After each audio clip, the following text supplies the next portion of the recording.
Here's our trip in Siquijor, last May 16, 2025. Sabi ng mga locals doon, may ikot pa lang yung isla ng 2 oras.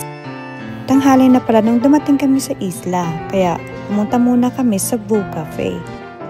The place has a scenic view and pwede kayong mag-selfie doon, unlimited up to sawa at ang ganda ng mga view.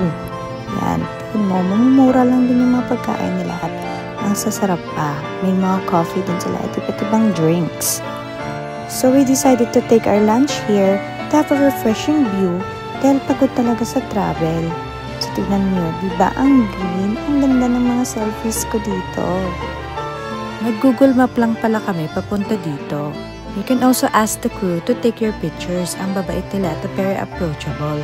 Tignan nyo. Yan, pak na pak yung kuha, diba?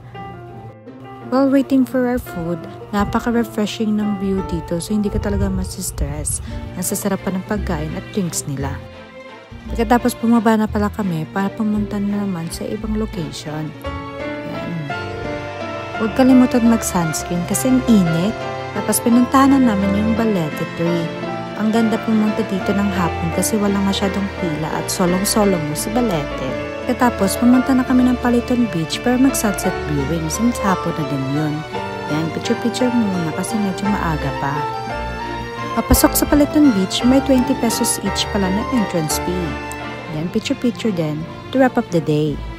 Kinabukasan, maaga kaming umalis mga 7 AM at papunta kami sa Camboagay Falls. Mas maganda maaga pumunta doon para hindi pa masyadong mataas yung at hindi pa marami yung tao. Around 8 AM, open na yung ticketing at 50 pesos yung entrance fee dyan. Marami ng tao, so palay na kami papaba ng Camboagay Falls. Ang haba ng steps papunta dito, kaya prepare for the worst pag pataas na kayo.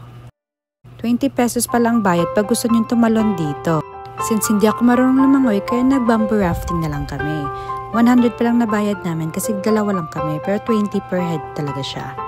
And of course, you wouldn't miss to try the Siquijor Ferry Walk inspired by Anne Curtis. Tignan nyo, perfect na perfect. Yan. 20 pesos pa lang bayad dito.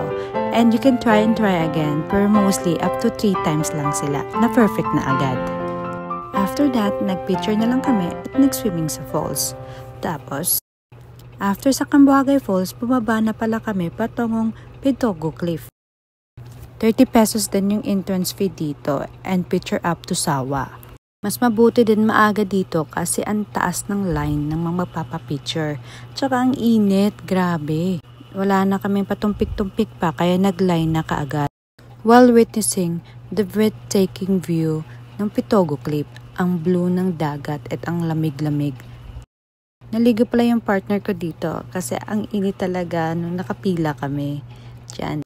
Tapos picture-picture, yan, unlimited picture yan, pwedeng up to sawa. So after this, pumunta na kami sa San Isidro Church sa Lassie and Lassie Convent para magpasalamat naman sa lahat ng blessings. And then, umuwi na kami sa hotel namin para magpahinga at mag-prepare na naman para sa dinner. So yan lang, thanks for watching!